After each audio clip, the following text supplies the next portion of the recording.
Good morning. It is Saturday morning here, and Samantha and I have been actively preparing a space for you at Tending the Ache, Grief at the Second Gate. This is the gate where we meet with the places within that have not known love. And we are preparing a space for you, a place around a communal fire. And this communal fire is set in the outermost regions, the outpost of our psyche. This is a place that has not received the light of day,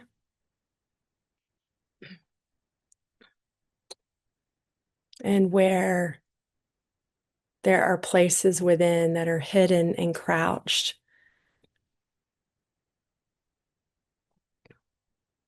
from not knowing and receiving and feeling the warmth of belonging.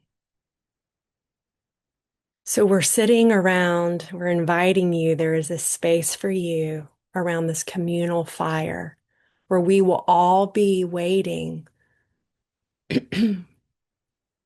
in vigil, right? Vigil is a place of patient waiting, prayerful waiting.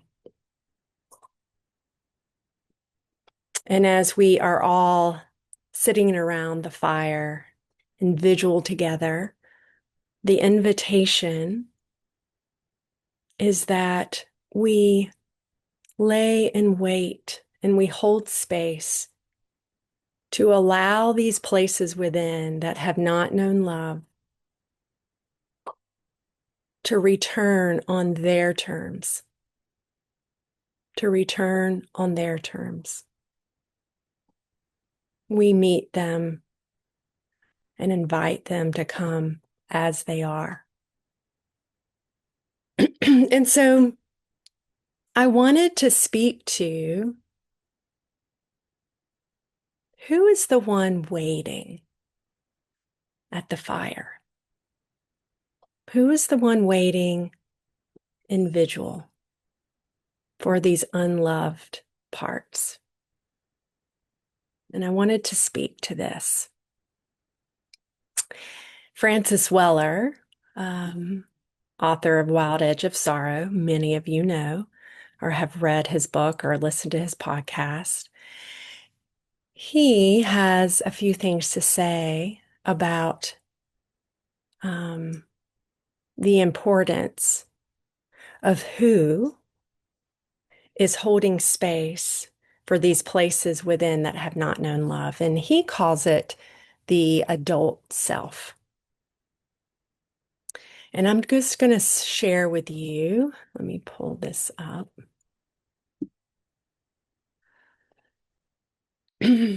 A little bit about what Francis has to say about the adult self. Francis says that to grieve well, we must inhabit the adult self. This is not a role. We're not inhabiting or being a role, but it is a state of being, grounded, present, and able to hold complexity. And that if we stay in our wounded child or reactive parts, and friends, I just want to say here, reactive parts are really just our survival strategies, right? They're not per se, they're not bad, but these reactive parts are just what we have known to survive, okay? But Francis says if we stay in our wounded child or reactive parts, grief becomes overwhelming and we can shut down.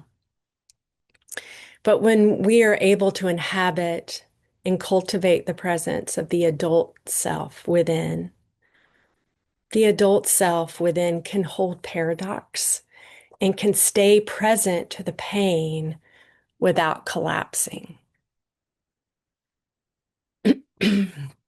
So the adult self, if you're familiar with IFS, internal family systems. Dr. Dick Schwartz calls this, another way of saying this is the self, and he capitalizes S, self. Mystical traditions, I know Christian mysticism, this has been called the true self. Um, I know those in 12-step program may call this the higher self. So different names, but we're going to be using the adult self, but just know that it can be kind of interchangeable. Um, but a few things more that I want to say about the invitation here and cultivating this practice of inhabiting the adult self, because it is just that. It is a practice that we cultivate. And when we have had, especially in our childhood, um, trauma, and there can be the big traumas, right? The more dramatic traumas, like childhood sexual abuse. Um, there can be traumas of neglect, abandonment, emotional abandonment. Um, it's often the traumas that, what kind of Francis talks about, the slow trauma over time that happens in childhood that we don't necessarily know to name because growing up in our home, we don't know a different way of being. And so we've learned to cleave off certain parts of ourselves in order to belong, right? And so the trauma that can happen is it is in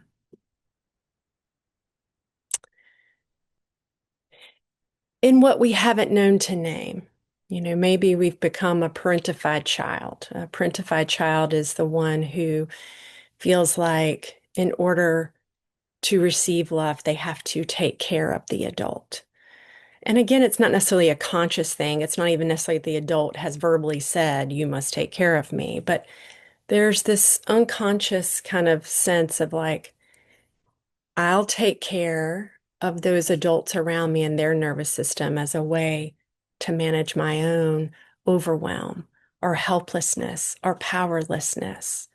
And so, um, and when we didn't have an adult, right, for so many good reasons, that was able to attune or to meet us and to see and to attune to what was happening to us, it leaves a vacuum.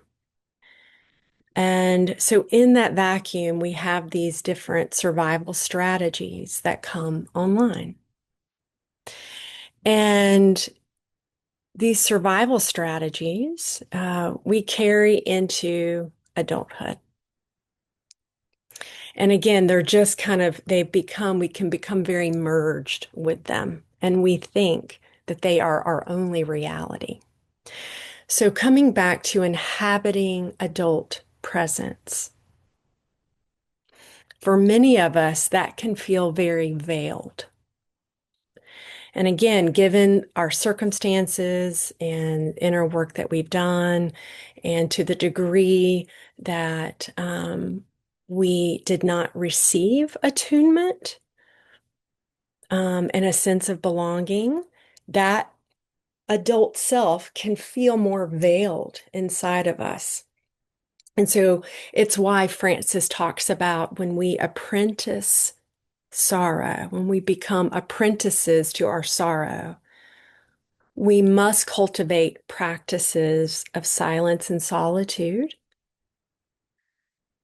because this also helps support us in inhabiting and embodying our adult self.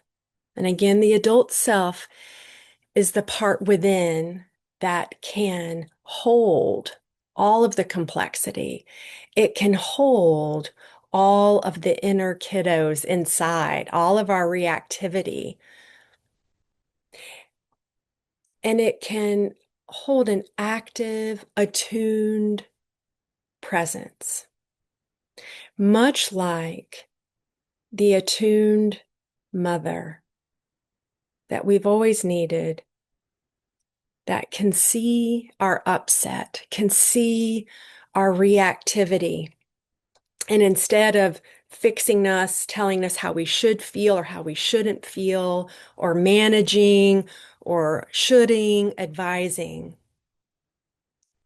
this larger, nurturing, loving, warm, attuned presence that turns towards and is curious and can hold and be with and can notice the reactivity, but is not uprooted by it because it holds the steady ground.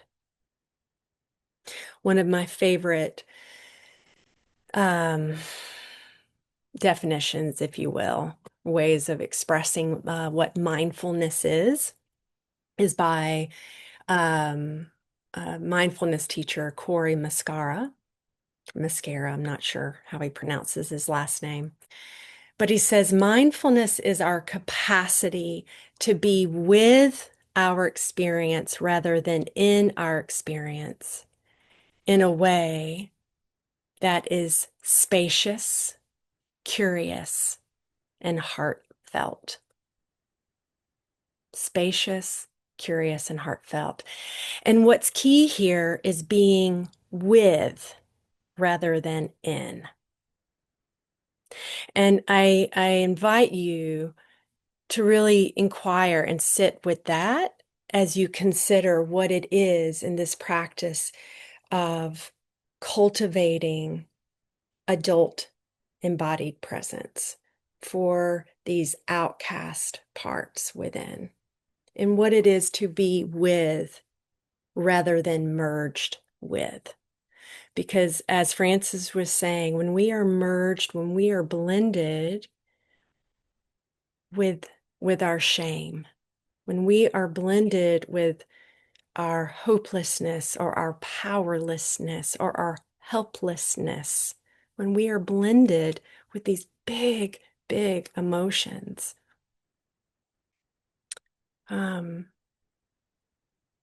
we can collapse underneath that or go into our different survival strategies. And so it takes tremendous courage and patience and cultivation to start turning towards and learning how to be a curious, spacious, and warm presence for all of our inner parts and their survival strategies. A few more things I want to say about what can help support us in cultivating, inhabiting our adult presence.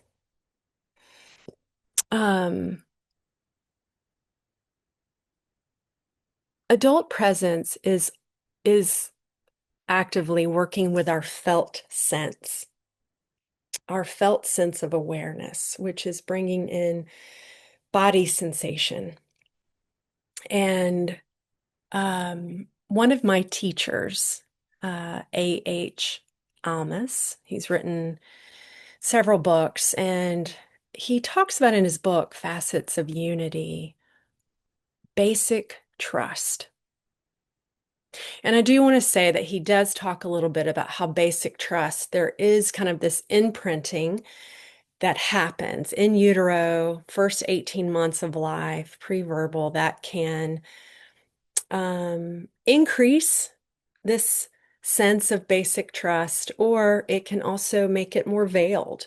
But nonetheless, it is a felt sense of reality. And I'm going to share with you how Almas describes basic trust. It is not a belief Basic trust is not a cognitive belief. It's not something we get to with our cognitive mind. It is a felt sense deep in the belly that reality is inherently benevolent, that what unfolds has meaning, intelligence, and holding.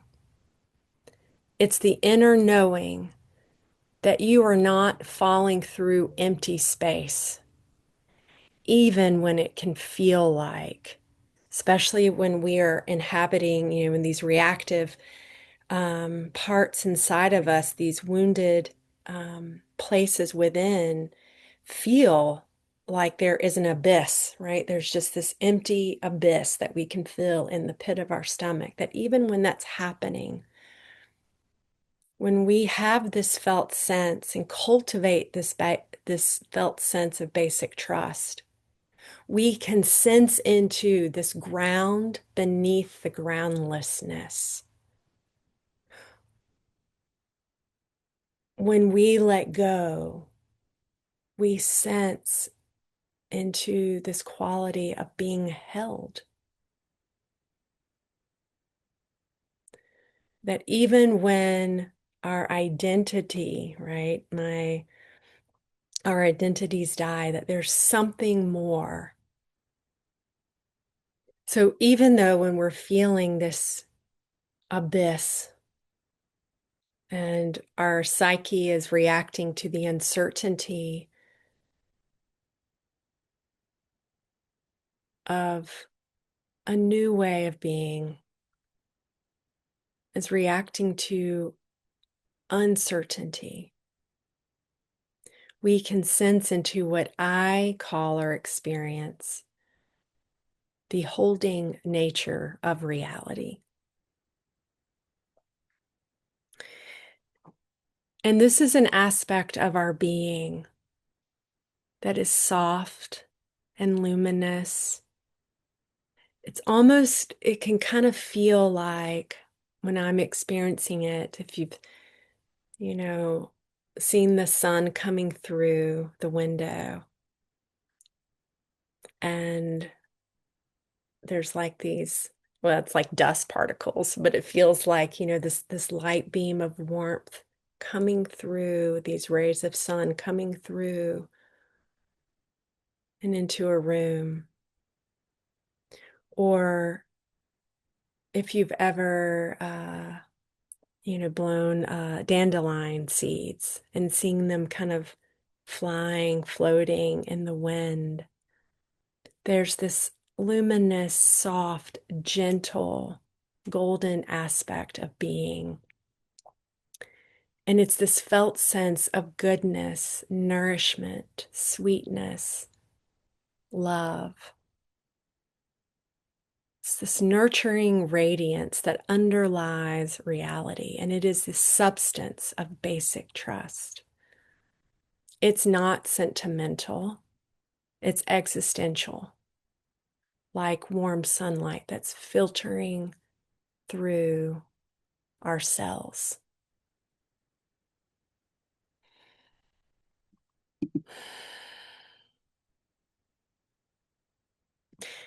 And that is a bit of what is the invitation. And again, it takes tremendous trust and courage. We have some protective parts, right, that can be really loud.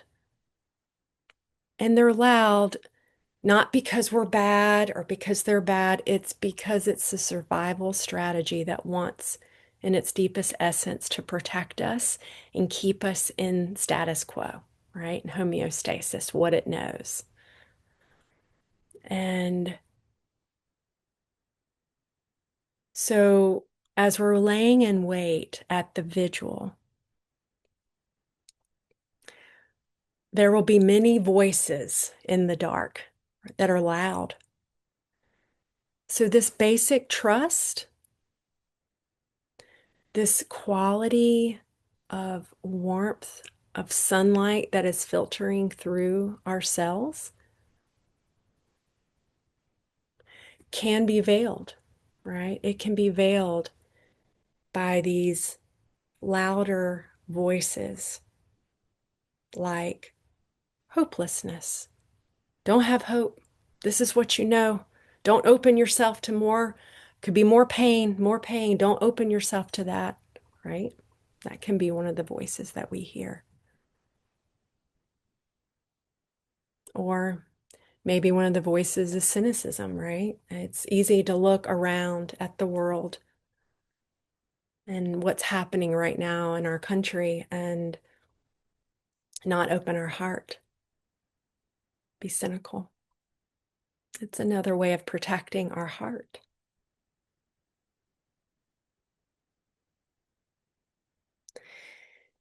So, as we invite and cultivate this adult presence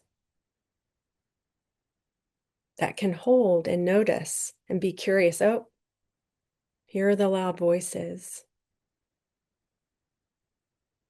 can be aware of what's around us at this vigil. But we choose, and we're inviting again to stay, feel the ground beneath our feet, sense the support around the communal fire. We come together and we are held in this intelligent web of creation.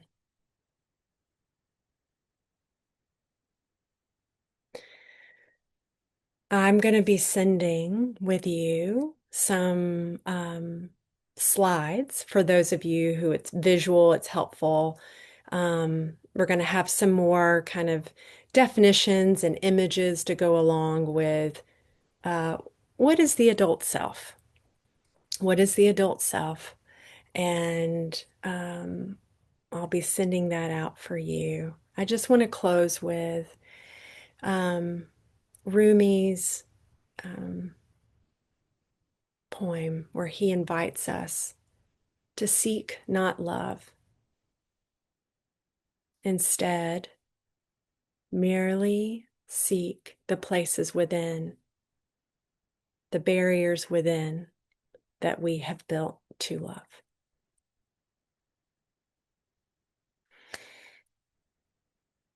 Because in my sense, we are held. That is our truest reality. We are held in a fabric of love. But yet, we have these barriers within that we have needed at one point in time, that we've needed to survive. And now we are cultivating adult presence to turn towards those barriers,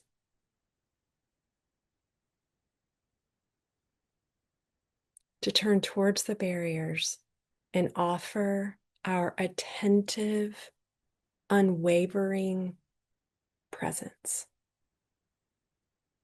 And we're going to do it together.